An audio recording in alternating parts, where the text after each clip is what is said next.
What's going on, everybody? My name is Ben and welcome back to the bench for a brand new episode here on Military Mondays, very first season here of 2024. And today we're going to jump into a kit that I've been holding on to for a few months now, something my girlfriend picked up for me a while back and I can't wait to jump in on it. This is the Roden 1/72nd scale AJ-1 Savage. This is an aircraft that's a little bit on the unusual side. It's very early Cold War, post World War II, and you'll notice something a little different about it is it's actually powered by 2 propellers and 1 jet engine. So it actually is very much 2 turning and 1 burning. Like I said, the 1/72nd scale Roden, I've always wanted to build an AJ-1 Savage, never had an opportunity to, so now we've got the kit. We can jump in and we can build it up. Looking at the parts there, this is a very nice looking kit. Yes, there's a little bit of flash here and there, but for the most part, it's a very clean looking kit. We've got recessed panel lines, very nice amounts of detail. It's going to be fairly large too, even at 1/72nd scale. It's going to be fairly big, but I think it's going to be a good time on the bench. Get your real quick zoom in here. As you can see, it has very finely recessed panel lines, excellent looking detail. The plastic is a little bit on the grainier side, not nearly as smooth and as clear as say like a Hasegawa kit or a Tamiya kit, but it's still actually really nice. I built a couple of Roden kits before in the past and sometimes they can be a little tough, but this one actually looks very clean. This is where the jet engine goes here in the back. We've got a full interior detail as well in terms of stringer and structural detailing, all that good stuff. We have it here in the bomb bay, but also up in the front area for the bombardier navigator, for the pilot, co-pilot, and the cockpit.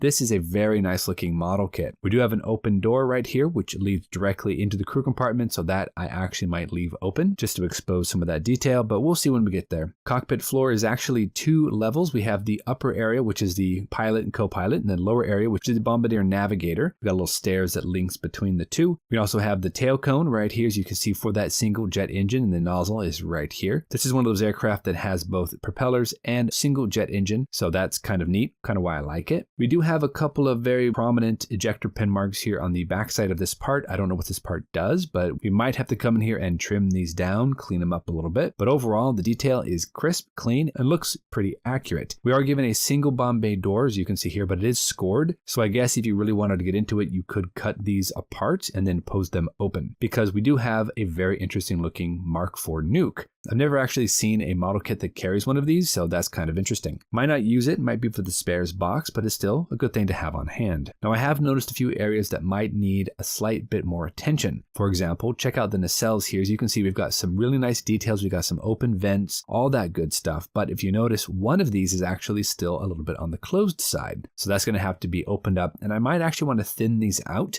but I will have to do a little bit of cleanup here. This isn't going to be a shake and bake kit for sure. Doesn't look terrible, but it might take a little bit more time and energy to get this thing all squared away. Another area that's a little bit of an issue is the canopy. Now the canopy itself looks fine. It's very clear. It's got a nice shape to it. Looks pretty accurate and also has very heavy framing, as you would have seen in the very early Dash 1s. But this is the only canopy we currently have here in the kit, and I have not found any place online at the time of this video that offers replacement canopies, because this canopy is very limiting, and I'll talk about that a little bit later. But otherwise, it does look like a nice part, and it is very clean, and I think it's going to look just fine. Now the decals here look pretty decent. We've got a lot of different markings, plus stencils, wing walks, the whole 9 yards. Unfortunately, I think we should have a few more stencils. We have a very small amount, and you never know with Roden decals. Sometimes they work, sometimes they destroy themselves in water. I don't know about these, but we'll find that out soon enough. Fingers crossed, these are just fine. Moving on to the instructions, we have a very nice set of instructions here. Very similar to the majority of other instructions where you have your part breakdowns. Everything is nicely laid out for you, so you know what parts you have, what you'll be using. But then we start with the wings, which is a little bit strange because most of the time you start with the cockpit and the fuselage. But no, here you start with the wings, then you move on to the landing gear bays, the nacelles, the engines, and then eventually you get down to the cockpit. So a little different than what I'm used to seeing in most models, but that's okay, just as long as everything fit together. One other issue I did notice is that we have here a 2-piece front nose wheel door. That is a little bit of an issue if you're building a Dash 1, because as far as I know, the Dash 1s only had a single piece door, but we'll get into that a little bit later. Then we have our arrestor hook, our wingtip tanks, massive squared off propellers, then of course our bomb, our crew compartment door, and all that good stuff. So yeah, a very nice looking model kit for sure.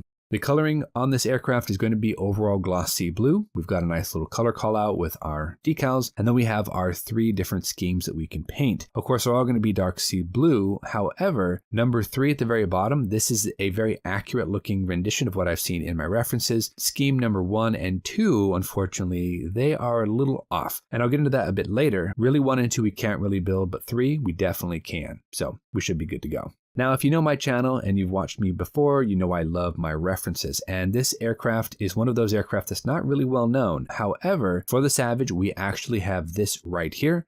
This is the AJ Savage from the Naval Fighter series, and this is a great series. I absolutely love what this author has put together. It's got some great information. It's got pictures, line drawings. This is one of those books I'm going to be using pretty extensively throughout this build. It'll give me a nice window into the cockpit, into the bomb bay, into the landing gears, the wheel bays, all that good stuff. It'll give me kind of a snapshot of what it should look like so that I can maybe add in some detail, maybe do a little scratch building, who knows. But this is going to be indispensable during this build. Also, it gives you all of the units that operated the Savage, both the AJ-1, the AJ-2, and the AJ-2P. So that's really helpful, and plus it's a lot of information that's really fun to read. So it should help a lot. Now let's talk a little bit about the canopy. Now I don't want to go into too much detail here, but as you can see from the kit part, it's a very nice looking piece. We've got these hard edged frames, just like we have in the picture. They would actually have been painted white because they would be structurally reinforced. This actually slid open, almost like a fighter. So to strengthen it, they reinforced all of the framework. But if we go ahead and look over at the evolution of the canopy, the first AJ-1 canopy was actually very, very short-lived. They actually were retrofitted to the second version right here, which did not slide and had a different window layout. Then, of course, we moved on down to the third and fourth option for the AJ-2, AJ-2P. But the one we have here in the kit is absolutely very limiting because they never actually sent these into fleet service with the old reinforced AJ-1 canopy. So because we're only given the first option right here for very early AJ-1 Savages, if we want to get a bit more accurate about it, we can only build certain AJ-1s. Unfortunately, that's going to limit us into what we can actually build and paint. Also, if we take a look at the front nose gear door, on the AJ-1s, they had a single piece door. On AJ-2 and AJ-2P, we had a 2-part door with a little cutout right there. As far as I know, we're only given the 2-piece door, so that isn't necessarily correct. We'll have to figure that out. Also, the early AJ-1s had a control stick instead of a flight control yoke or anything like that. So we'll have to check that and see how the cockpit kind of lays out. Luckily, this book has a ton of extra detail. I don't know about paint. I'm pretty sure we have black consoles and we have like an interior green sidewalls because that would fit with typical early Cold War aircraft paint job for the Navy. But still, I'm not entirely certain. We'll have to do a bit more research. But that kind of gives us a look at the AJ Savage. The reference here is going to be super helpful. It's got all the information in there that I could possibly need on the AJ Savage, except for our paint callouts. Roden actually has the paint callouts there, so if I trust those, we should be able to jump into this kit next week and just crack on, have a good time building it up. I think it's going to be a fun little project. So that is what we're going to be building over the next couple of weeks here for Military Mondays, our Roden 1/72nd scale North American AJ-1 Savage. We have a couple of things we have to contend with, but I think this is going to be a really fun build, and it's 1/72nd, so it's going to be big, but not too big. And aside from the canopy and the issue with the nose gear and potentially a couple of details for the cockpit, this kit looks fairly accurate and it looks like a really nice little build. I also want to go ahead and get the PE set by Edward, so I'm going to look into that and pick it up, probably have it by the next episode. And we'll go ahead and get started on our 1/72nd scale AJ-1 Savage by Roden. So until then, guys, you know the drill. Go out there, get yourself some bench time, have some fun, build something cool, and we'll see you back here on episode 2 of our AJ Savage here on Military Mondays. Thanks for watching, everybody. Take care of yourselves, and we'll see you soon.